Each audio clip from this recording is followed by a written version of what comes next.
ஐபிஎல்லோட 66வது போட்டி Punjab Kings Delhi Capitals கடையில் நடக்க போது அதோட ஃபேண்டசி ப்ரிவ்யூ பார்க்க போகிறோம். ஏற்கனவே நடக்கவிருந்த போட்டி இந்தியா பாகிஸ்தான் போர் பதற்றம் காரணமாக நிறுத்தினாங்க இல்லையா, அந்த போட்டி பஞ்சாப் கிங்ஸ் செம்மையான ஸ்டார்ட் கொடுத்தாங்க. அந்த இடத்துல ஃப்ளட் லைட் ஃபெயிலியர் அப்படின்னு அந்த போட்டியை ஸ்டாப் பண்ணிட்டு போஸ்ட்போன் பண்ணாங்க, ஞாபகம் இருக்கும். அந்த போட்டி தான் இன்னைக்கு நடக்க போகுது.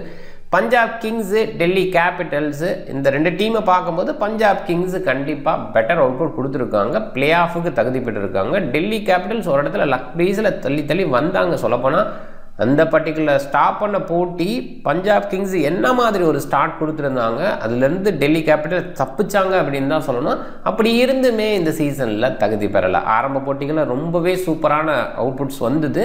லேட்டர் பேஸில் தொடர்ந்து ஃபெயிலியர்ஸை கொடுத்ததுனால டெல்லி கேபிட்டல்ஸ் இந்த சீரியஸை விட்டு வெளியில் இந்த போட்டியை விளையாண்டுட்டு வெளியில் போகணும். பஞ்சாப் கிங்ஸ் இந்த போட்டி இது இல்லாமல் ஒரு போட்டி வச்சுருக்காங்க.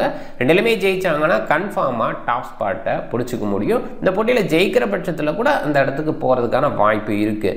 அட்டெமசி கிரிக்கெட் 11 அப்படின்னு சர்ச் பண்ணி டெலகிராமில் ஜாயின் பண்ணிக்கோங்க. ரியல் 11 சூப்பரான ஆப்பு, ஸ்மால் லீக்குக்கு பெஸ்ட்டாக இருக்குது. தொடர்ந்து நிறைய விஷயங்கள் கொடுத்துக்கிட்டே இருக்காங்க. ஏகப்பட்ட ஃபேண்டசி ஃபார்மேட்ஸ் இருக்குது. குறிப்பாக நீங்கள் ப்ரெடிக்ஷனில் பெஸ்ட்டாக இருந்தீங்கன்னா இங்கே பெட் பண்ணி வின் பண்ணுறதுக்கான வாய்ப்பு ரொம்பவே சூப்பராக இருக்குது. இந்த பர்டிகுலர் டீம் இவ்வளோ ஸ்கோர் பண்ணும், இந்த பர்டிகுலர் பிளேயர் 50+ அடிப்பார், இந்த பர்டிகுலர் பிளேயர் 2+ விக்கெட் எடுப்பார், இப்படிலாம் உங்களால் கெஸ் பண்ண முடியுதுன்னா வெறும் எஸ்னோ கொடுக்கறது மூலமாகவே இன்னிங்ஸ் ஏற்படுத்திக்கலாம். ரியல் 11 இன்ஸ்டால் பண்ணலைன்னா டிஸ்கிரிப்ஷனில் லிங்க் இருக்குது, கிளிக் பண்ணி இன்ஸ்டால் பண்ணி என்னோட ரெஃபரல் கோட பயன்படுத்த மறக்காதீங்க. சவாய் மான்சிங் ஸ்டேடியம் ஜெய்ப்பூரில் தான் இந்த போட்டி. மழைக்கான வாய்ப்பு இல்லை. May 24 7:30 PM மேட்ச் ஸ்டார்ட் ஆகுது. டோட்டலாக 62 போட்டி, அதில் 40 சேசிங் வின்னு, 22 பேட் ஃபர்ஸ்ட் வின்னு. இது சேசிங் கிரவுண்ட் அப்படின்னே சொல்லலாம். கொஞ்சம் ஃபர்ஸ்ட் ஹாஃப் ஸ்லோவாக இருக்கும், செகண்ட் ஹாஃப் ரொம்பவே சூப்பராக பேட்டுக்கு வரும். இது பொதுவாக இந்த பர்டிகுலர் கிரவுண்டு சொல்லணும். அதே நேரத்தில் பவுண்டரி டைமென்ஷன் பெருசாக இருக்கும், அதெல்லாம் ஓவராலாக சொல்கிறது. பட் இந்த சீசனை பொறுத்த வரைக்கும் அந்த பவுண்டரி டைமென்ஷன் சுருக்கி வைக்கிறதையும் பார்க்குறோம், பிச் கொஞ்சம் பெல்டராக கொடுக்குறதையும் நம்ம பார்க்குறோம். போன போட்டியில் இந்த பர்டிகுலர் கிரவுண்டோட ஹை ஸ்கோரை ரெஜிஸ்டர் பண்ணாங்க.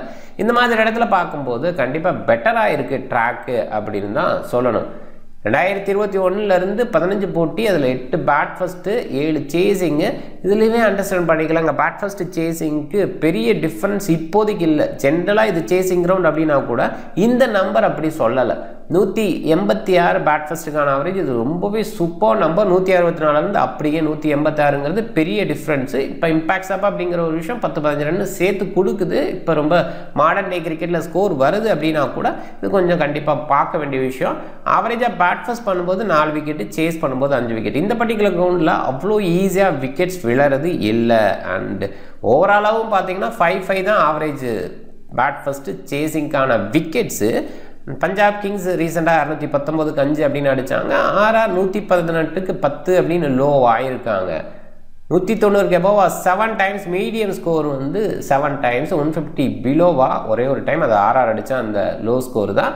அண்ட் 170 எபோவா 13 டைம்ஸ் வந்திருக்கு அவுட் ஆஃப் 15. ஸோ அதிலே புரிஞ்சிக்க வேண்டியதாக இருக்குது. கண்டிப்பாக பெட்டராக ஸ்கோர் வரும், தொடர்ந்து பெட்டராக வந்துட்டுருக்கு அப்படிங்கிற மாதிரி. பஞ்சாப் கிங்ஸ் அண்ட் டிசி ரெண்டு டீமுமே இங்கே 7 போட்டிகள் விளையாண்டுருக்காங்க. பஞ்சாப் கிங்ஸுக்கு இப்போ ஹோம்னு சொல்லலாம், பட் ஸ்டில் ரெண்டு டீமுமே அவே டீம்ஸை மைண்ட் பண்ணிக்கோங்க. 7 போட்டியில் 2 டீமுமே 5 லாஸு 2 வின் அப்படின்னு எடுத்திருக்காங்க. ஸோ அதில் பேட் ஃபஸ்ட்டுக்கான வின்னு பஞ்சாப் கிங்ஸ் எடுத்திருக்காங்க, சேஸ் பண்ணி ஜெயிச்சது இல்லை. டெல்லி கேபிட்டல்ஸை பொறுத்த வரைக்கும் சேஸ் பண்ணி தான் 2 போட்டி ஜெயிச்சிருக்காங்க. அது 193 சக்ஸஸ்ஃபுல்லாக சேஸ் பண்ணது. இந்த பர்டிகுலர் கிரவுண்டில் விக்கெட்ஸே அவ்வளோவா விழுந்ததில்லை அப்படின்ற இடத்துல பஞ்சாப் கிங்ஸ் அதிகபட்சமாக விக்கெட்ஸை விட்டுருக்காங்க. சேஸ் பண்ணும்போது நிறைய விக்கெட்ஸ் விட்டுருக்காங்க. 8 விக்கெட் ஆவரேஜாக இருந்திருக்கு. டிசியை பொறுத்த வரைக்கும் என்னதான் வந்து அவ்வளோவா வெற்றி சதவீதம் இல்லைன்னா கூட பேட் ஃபர்ஸ்ட் பண்ணும்போது சேஸ் பண்ணும்போது 5 விக்கெட் 4 விக்கெட் அப்படிங்கிற ஆவரேஜில் தான் இருந்திருக்காங்க. அண்ட் ரீசன்ட் நம்பரை பாருங்கள், அந்த 200+ கடந்த 3 போட்டியில் தொடர்ந்து இருந்துட்டு இருக்குது. அதுக்கு முன்னாடியே 180, 170, 179 இந்த மாதிரி ரேஞ்சில் தான் ஸ்கோர் இருந்திருக்கு. ஸோ இது பார்க்கணும். ஓவராலாக இந்த பர்டிகுலர் கிரவுண்டில் நல்ல ஸ்கோர் ரீசெண்டாக வந்துட்டு இருக்கு. இந்த பவுண்டரி டைமென்ஷனையும் சுருக்கி வைக்கிறாங்க அப்படிங்கிற அந்த ஒரு விஷயமும் இருக்குது. பஞ்சாப் கிங்ஸ் போன போட்டியிலேருந்து இங்கே மாற்றம் இருக்க வாய்ப்பு அதிகம். வின் பண்ணுறாங்க அப்படின்னா கூட வாய்ப்பு அதிகமாக இருக்குது. ஜோஸ் இங்கிலீஸு, ஸ்டோய்னிஸு, ஜேமிசன் ஹார்டி இவங்களோட அவைலபிள் இருக்குது அப்படின்றதுனால மிச்சோவனுக்கு பதிலாக ஜோஸ் இங்கிலீஸை கொண்டு வரலாம், பேர்லெட்டுக்கு பதிலாக ஸ்டோய்னிஸ் எடுத்துகிட்டு வரலாம். இந்த எதிர்பார்ப்பு இருக்குது. இருந்தால் கூட காம்பினேஷனாக மாற்ற வேணாம், அப்படியே போகலான்னு நினச்சா ஆச்சரியப்படுறதுக்கு இல்லை. பஞ்சாப் கிங்ஸு மோஸ்ட்லி ஸ்டோய்னிஸை உள்ளே எடுத்துகிட்டு வருவாங்கன்னு தான் நினைக்கிறேன். ஜோஸ் இங்கிலீஷ் உள்ள ஒரு பட்சத்தில் விக்கெட் கீப்பராக இருப்பார், அதையும் கொஞ்சம் மைண்ட் பண்ணிக்கோங்க. பிரியான்ஸ் ஆர்யா, பிரப்சிம்ரன் இந்த பர்டிகுலர் டீமுக்கு எகென்ஸ்டாகவே அந்த ஸ்டாப் பண்ண போட்டியில் பயங்கர ஸ்டார்ட் கொடுத்தாங்க. சூப்பர் பிளேயர்ஸு நல்லா விளையாண்டுட்டு இருக்காங்க. குறிப்பாக பிரப்சிம்ரனோட ஷார்ட் மேக்கிங் ரொம்ப சூப்பராக இருக்குது. மிச் ஓவன் டீசெண்டாக விளையாட முடியும். ரீசெண்டாக அவரோட பர்ஃபார்மன்ஸ் ரொம்ப சூப்பராக இருக்குது. போன போட்டியில் ஏழையாக அவுட் ஆனார். ஸோ அன்ஃபார்ச்சுனேட் சொல்லணும். எனிவே டீசென்ட் பிளேயர், அதில் டவுட்டே கிடையாது. பவுல் பண்ண சொன்னாலும் பவுல் பண்ணுவார். ஸ்ரேயாஸ் ஐயர், நெகல் வதேரா, சசாங் சிங் மிடில் சூப்பராக விளையாண்டுட்டு இருக்காங்க. குறிப்பாக பஞ்சாப் கிங்ஸை பொறுத்த வரைக்கும் அந்த இந்தியன் பேட்டர்ஸ் ரொம்ப சூப்பராக விளையாடுறாங்க. ஓவர்சீஸ் பேட்டர்ஸ் நிறைய இடங்களில் ஃபெயிலியர்ஸை ஷோ பண்ணால் கூட இந்தியன் பேட்டர்ஸ் நல்லா பண்ணுறாங்க. பவுலிங் பேஸில் மார்க்கோ யான்சன், அஸ்தீப், ஜஹல், ஹர்ப்ரீத் பிரார் இவங்க ஓரளவுக்கு டீசெண்டாக பண்ணுறாங்க. ஒமசாயோட பவுலிங்கும் நல்லா இருக்குது. ஓவராலாக ஒரு கம்பைன்ட் அவுட்புட் வந்திருக்கு பஞ்சாப் கிங்ஸ். அதனால் இது வரைக்கும் சூப்பராக பண்ணியிருக்காங்க. நம்பரை பார்ப்போம். பிரியான்ஸ் ஆர்யா நம்பர்னு பார்க்கும்போது ரீசெண்டாக கடந்த 3 போட்டியில் அந்தளவுக்கு கிரேட்டாக இல்லை, அண்டு டீசெண்டாக பண்ணியிருக்கார். ஸோ அதுக்கு முன்னாடி ஓவராலாக ஒரு செஞ்சுரி கூட அடிச்சிருக்காரு. அப்படிங்கும்போது கண்டிப்பாக குவாலிட்டி இருக்கிற பிளேயர் தான். பிரப்சிம்ரனோட ரீசன்ட் இன்னிங்ஸ் ரொம்பவே சூப்பராக கலக்கிட்டு இருக்காரு. நம்பரை பாருங்கள். மிச் ஓவன் அந்தளவுக்கு கிரேட்டாக இல்லை. ஐபிஎல்லில் போன சீசனில் ஒரு போட்டி, இந்த சீசனில் ஒரு போட்டி, ரெண்டுலேயுமே சிங்கிள் டிஜிட். அதில் போன போட்டியில் டக்கானார். ஸ்ரேயாஸ் ஐயரோட இன்புட்டு ரொம்ப சூப்பராக இருக்குது. 5 போட்டியில் ஒரு ஃபெயிலியர் அப்படின்னா கூட சக்ஸஸ்ஃபுல்லாக தொடர்ந்து இருந்துகிட்ருக்கார். ஆரம்ப போட்டிகளில் ரொம்ப சூப்பர், மிடில் கொஞ்சம் டவுன் ஆகிற மறுபடியும் இப்போ கம்பேக் பண்ணியிருக்காரு. அண்ட் டிசிக்கு எகென்ஸ்டாகவும் ரீசெண்டாக ஓரளவுக்கு டீசென்ட் நம்பர் இருந்திருக்கு. நெகல் வதேரா போன போட்டியில் கலக்குனாரு. கன்சிஸ்டன்ட் இல்லை, அது பிரச்சனை தான். நெகல் வதேரா பொறுத்த வரைக்கும் டீசெண்டாக விளையாடுறாரு அப்படின்னாக்கா கன்சிஸ்டன்ட் இல்லை. அதே நேரத்தில் பேட்டிங் ஆட முன்ன பின்ன இருக்கிறதும் அவருக்கு மைனஸாக பார்க்கப்படுது. சசாங் சிங் செம்மையாக கலக்கிறாரு. ஃபினிஷ் பண்ணுறதுல வேறு லெவல்னு சொல்லணும். கண்டிப்பாக இந்தியா டீமுக்கு அடுத்தடுத்த லெவலில் யோசிக்கிற ஒரு பிளேயராக இப்போதைக்கு இருக்கார். ஓமசாய் டீசெண்டாக ஹிட் பண்ண முடியும். ரொம்ப லேட்டாக வர்றதுனால இந்த நம்பரை பார்த்து போகவே வேண்டாம். கண்டிப்பாக பேட்டிங் பேஸில் மேலே அனுப்ப மாட்டுறாங்க. பவுலிங்கில் கன்சிடரபிளாக ஓமசாயோட போலிங் ரீசெண்டாக நல்லா இருக்குது. தொடர்ந்து விக்கெட் டேக்கிங்கில் இருக்கார். கொஞ்சம் ரன்ஸுக்கு போகிறாருங்கிற ப்ராப்ளம் இருக்குது. மார்க்கோ யான்சனும் விக்கெட் டேக்கிங்கில் வந்துட்டு இருக்கார். முன்னாடிலாம் அவ்வளோவா விக்கெட் டேக்கிங்கில் இருக்க மாட்டார். இப்போ விக்கெட் டேக்கிங்கில் இருந்துகிட்டு இருக்காரு. சேவியர் பேலட்டோட விக்கெட் டேக்கிங் ஓரளவுக்கு ஓகே. பட் ஸ்டில் முழுமையான ஓவர் கோட்டாக கொடுக்குறாங்களா அங்கே கேள்வி தான். அண்ட் இந்த போட்டியில் இவர் இருப்பாரா அப்படிங்கிறதும் கேள்வியாக இருக்குது. அஸ்தீப்போட ரன்ஸ் போன போட்டி பயங்கரமாக போச்சு.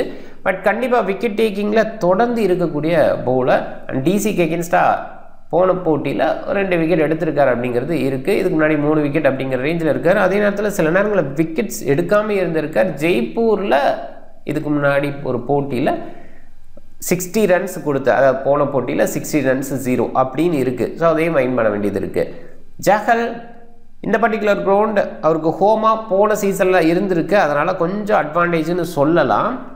அந்த விஷயத்தில் ஜெய்ப்பூரில் பாருங்கள் ஓரளவுக்கு விக்கெட் டேக்கிங்கில் தொடர்ந்து இருக்கார். போன போட்டியில் மட்டும் விக்கெட் எடுக்கலை.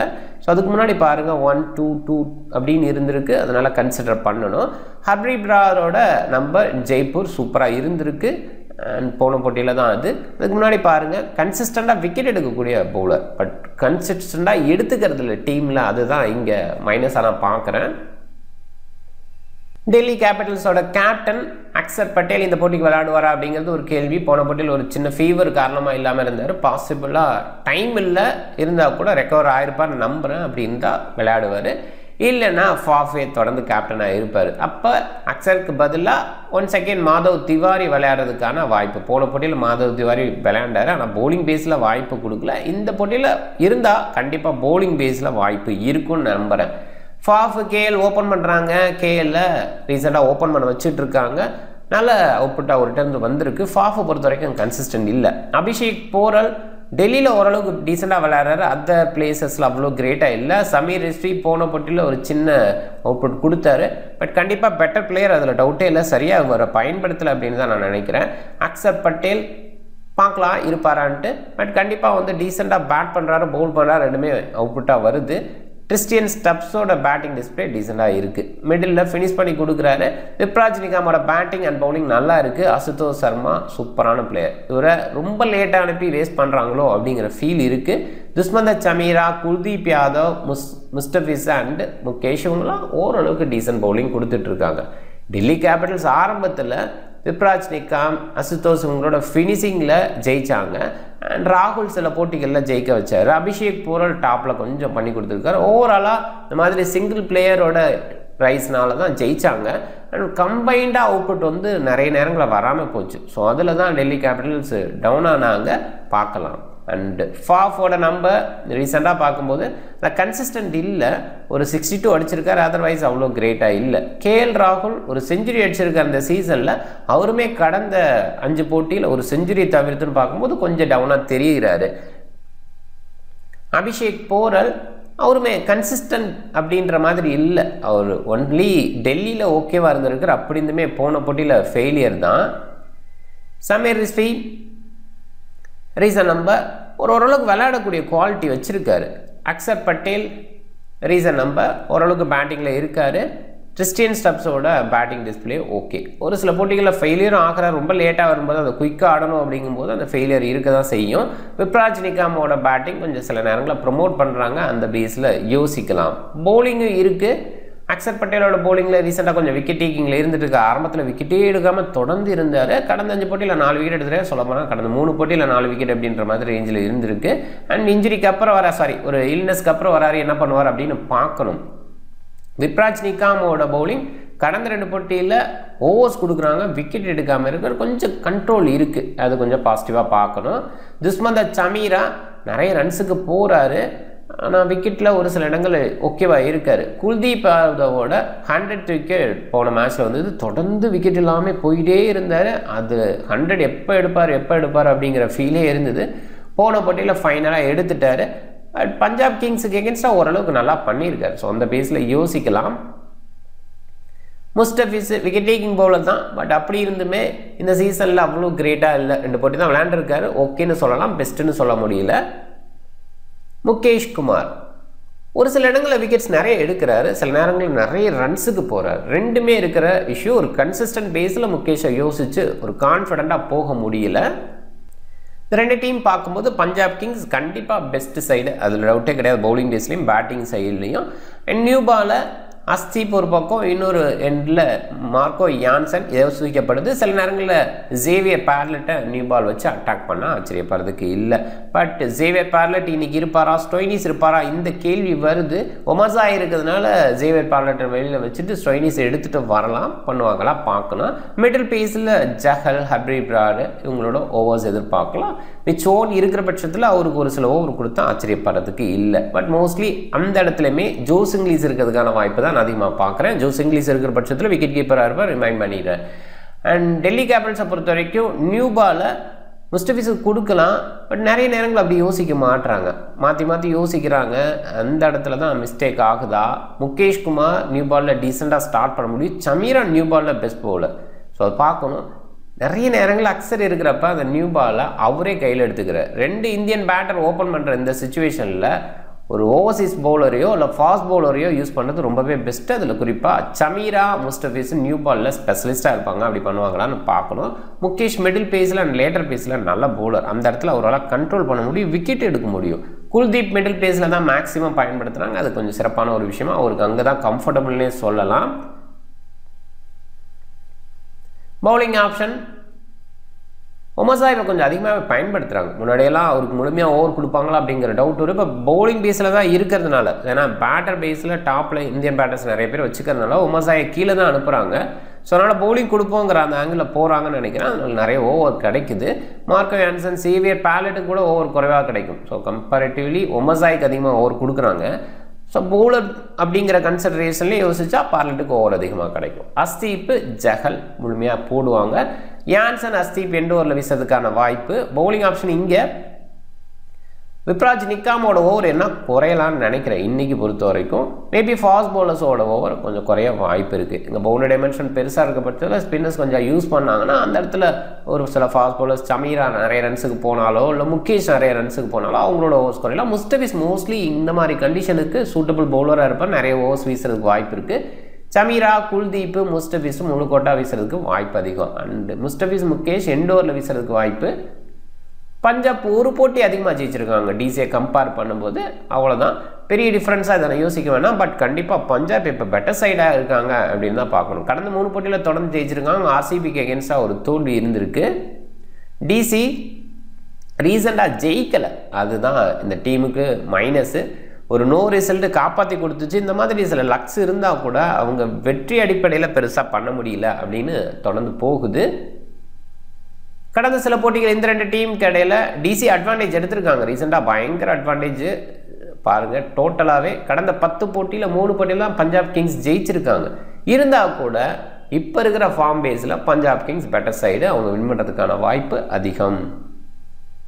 டாப் 14 இப்போ இருக்கிற 11 பேஸில் நான் யோசிச்சிருக்கேன். பட் கண்டிப்பாக பஞ்சாப் கிங்ஸோட 11 மாற வாய்ப்பு இருக்குது. அக்சர் பட்டேல் வரும்போது ஒரு சேஞ்ச் இருக்கும். அப்படி ஒருவேளை அவர் வரலைன்னா பழைய மாதிரி அந்த 11 இருக்கலாம்.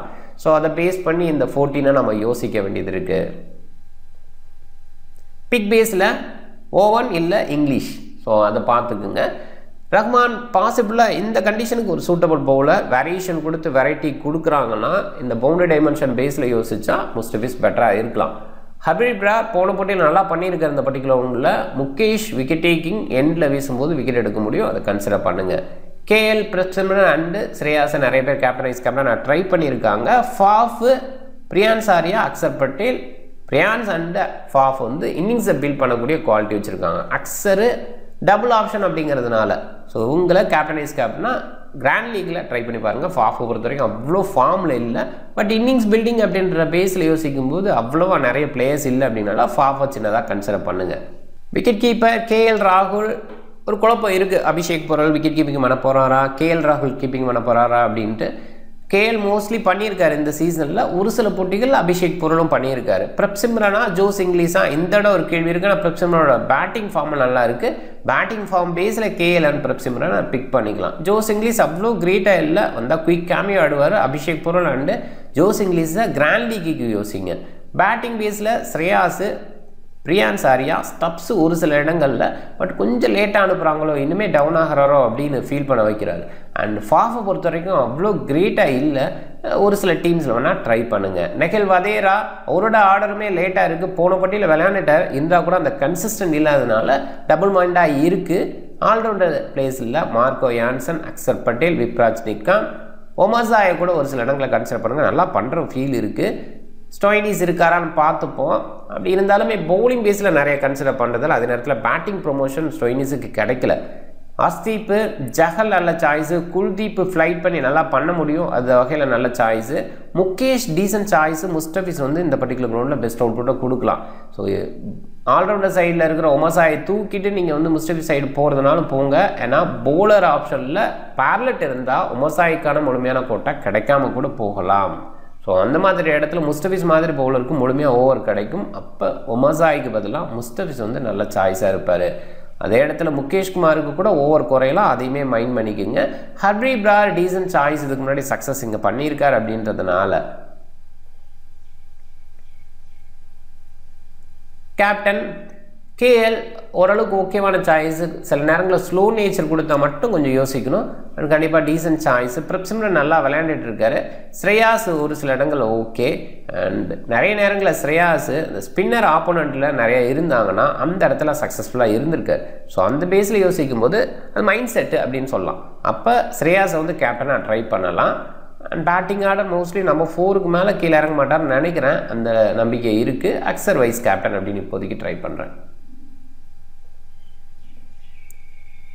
டீம் பாருங்கள். இந்த பேட்டர்ஸ் அதிகமாக கவர் பண்ணி ஒரு டீமை செட் பண்ண பார்க்கலாம். அதே இடத்துல பஞ்சாப் கிங்ஸ் இந்த பர்டிகுலர் கிரவுண்டில் நிறைய விக்கெட்ஸ் விட்டுருக்காங்க, அந்த பேஸ்லேயும் யோசிக்கலாம். டெல்லி கேபிட்டல்ஸ் அவ்வளோ கிரேட்டாக இல்லை. அவங்களோட பேட்டிங் இப்போ கொஞ்சம் வீக்காக தெரிகிற மாதிரி இருக்குது. ஆரம்பத்தில் ரொம்ப ஸ்ட்ராங்காக ஃபீல் பண்ண வச்சாலுமே இப்போ தொடர்ந்து சொதப்புறதுனால வீக்காக ஃபீல் பண்ணுற மாதிரி இருக்குது. பஞ்சாப் கிங்ஸோட போலர்ஸ் ரொம்ப நல்லா இருக்காங்க. குறிப்பாக ஜஹல் இந்த பர்டிகுலர் கிரவுண்டில் நிறைய ப்ராக்டிஸ் ஆகிருப்பார். இது மாதிரிலாம் சில விஷயங்களை யோசித்து அதுக்கு தகுந்த மாதிரி நீங்கள் டீம் செட் பண்ணிங்கன்னா டெஃபினட்டாக பெரிய வின் அப்படிங்கிறத ஏற்படுத்திக்கலாம். ரீசெண்டாக நிறைய மினிஜிஎல் நம்ம வியூவர்ஸ் வின் பண்ணிக்கிட்டே இருக்காங்க. நிறைய தனிப்பட்ட முறையில் அனுப்புகிறாங்க. ஷேர் பண்ண வேணாம் அப்படின்னு அவங்க ரெக்வஸ்ட் கொடுத்துறதுனால நாங்கள் வந்து ஷேர் பண்ணலை. எக்ஸல் லெவலில் ஐஃபோன் கூட ஒருத்தர் வின் பண்ணியிருந்தார். ஸோ அது கூட எனக்கு ஷேர் பண்ணியிருந்தார். ஸோ கண்டிப்பாக வந்துட்டு கொஞ்சம் ட்ரை பண்ணிங்கன்னா மினி ஜிஎல் அப்படிங்கிறது ரொம்ப ஈஸியாக பண்ண முடியும். பிட்ச் மேலே கான்சன்ட்ரேட் பண்ணணும். அண்ட் பிளேயர் பேஸில் பிக் பண்ணும்போது ஆப்போனண்ட்டு இந்த பவுலிங் எந்த இடத்துல வீசுவாங்க இதெல்லாமே ஒரு முன்னாடியே விசுவலைஸ் பண்ணிங்கன்னா கண்டிப்பாக வந்துட்டு ஒரு ஐடியா உங்களுக்கு கிடைக்க ஆரம்பிச்சிடும். அதை பேஸ் பண்ணி டீம் செட் பண்ணிங்கன்னா ஜிஎல் கண்டிப்பாக வின் பண்ண முடியும். நீங்கள் டிஃப்ரெண்ட் டீமை ட்ரை பண்ணுங்கள். இந்த வீடியோ பிடிச்சிருந்தா லைக் பண்ணுங்கள், உங்கள் ஃப்ரெண்ட்ஸுங்களுக்கு ஷேர் பண்ணுங்கள், சேனலை சப்ஸ்கிரைப் பண்ண மறக்காதீங்க. மிக்க நன்றி.